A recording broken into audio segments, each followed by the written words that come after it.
শুরু করবে? গপ্প, যুক্তি না তক্ক? না, দিবা স্বপ্ন দেখবো আমি। নস্টালজিয়া? হয়তো নদী, নদীটা ভেসে আসে আমার স্বপ্নে। আমরা আমরা কত মেয়ে এসেছি গাঙের জলে নাও ভাসিয়ে, ট্রেনের মাথায় চড়ে, পায়ে হেঁটে।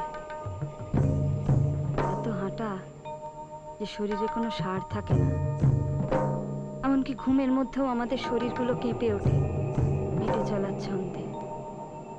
ঘরে পৌঁছলাম, ঘরে ঘিরে রাখলো আমাদের, যেমন পথ চলা বাউলদের ঘিরে রাখে। এই ঘর আর পথ চলার মধ্যে গানই কখনো কখনো এলো আকাঙ্ক্ষা, বেদনা, আনন্দের মূর্ত রূপ ধরে। কি অদ্ভুত ভাবে আমরা মিশে গেছি এইসব পথ চলার গানে, না? হ্যাঁ, যেমন ঋত্বিকের সিনেমায় বারবার ঘরে ফিরতে থাকলাম আমরা। আমাদের পথ চলা এক ঘর থেকে আরেক ঘরে, ঘর থেকে আবার বাইরে, নতুন বাসার সন্ধানে, চিরকালের ঘরমুখী আমরা।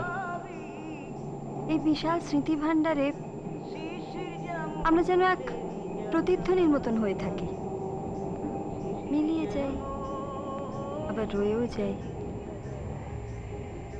এই স্মৃতির হাত ধরে চলে যাই সেই ছোটবেলায়। বাবা আমাদের সীতার গল্প শোনাতেন। আমি হয়ে গেলাম পার্বতী, কামনার ঘন জঙ্গলে স্থানু শকুন্তলার মতো। কখনো আবার উমা, পূত জলে ডুব দিলাম সঙ্গী শিবের সাথে পুনর্মিলিত হতে। সবকিছুর সঙ্গে একটা সহজ সম্পর্কের মধ্যে দিয়ে আমরা প্রকৃতির মধ্যেই ঘর বানিয়ে নিলাম। কিন্তু এই ঘরই কি কখনো কখনো আমাদের আমাদের দুর্দশার কারণ হয়ে ওঠে না? যেমন মেঘে ডাকা তারা, সে তো সুবর্ণরেখাতেও ঘর তো মিথ্যে।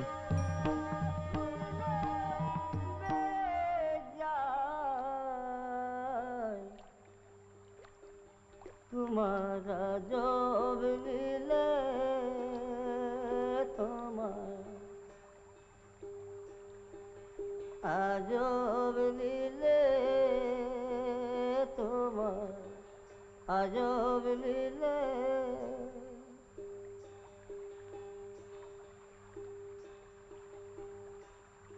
आभायात नाम गंगा से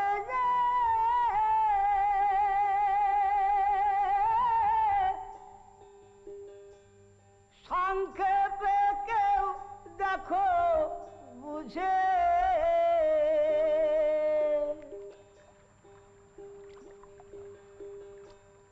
পালকে তার পাউরি ভাসে পালকে তার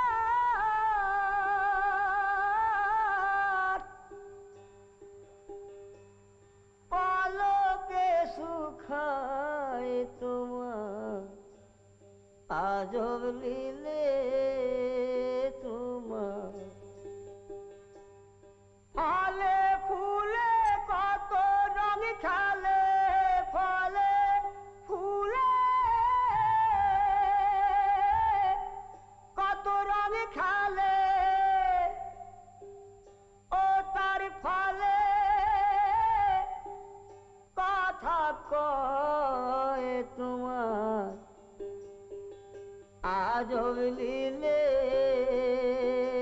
তোমার দেখে লাগে ভয়। তুমি কি নৌকোতেই থাকো? কখনো তোমার ঘরে যাও না? ঠিক ধৈর্য শোনা, বাহ ঠিক। এত দুঃখের মধ্যেও গান গাও, কেমনে কইরা পারো? তাজ্জব হয়ে যাই, নিজের ভিটার তুন মাটির তুন ভাসে যাইতেছি, তার মধ্যেও গান গাও, কেমনে পারো? নদীর এপার থিকা ওপার কত লড়াই করে যাইতে দেখলাম, কত সীমান্ত পেরাইতে দেখলাম, এদেশ ওদেশ কত লোক হারাইয়া গেল, ছড়ায়া ছিটায়া গেল। আমি গান গাই এই সীমান্ত গুলারে, যেগুলো আমার উৎকণ্ঠার মধ্যে যেন বদ্ধ কইরা রাখছে, সেইগুলারে বুঝাই। আমি সেই নদীর স্রোতে ভাইসা চলছি, যে নদী সব সীমান্ত পাড়ি দেয়। আমার জন্মই জানা বুঝলা, যা খুশি গাইবার লাগে।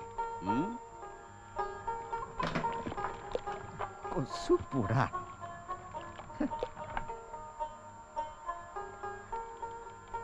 আমি নতুন বাড়িতে যাচ্ছি, সেখানে দূরে নীল নীল পাহাড়, আর বাগানে প্রজাপতিরা ঘোরে, আর গান হয়। হ্যাঁ,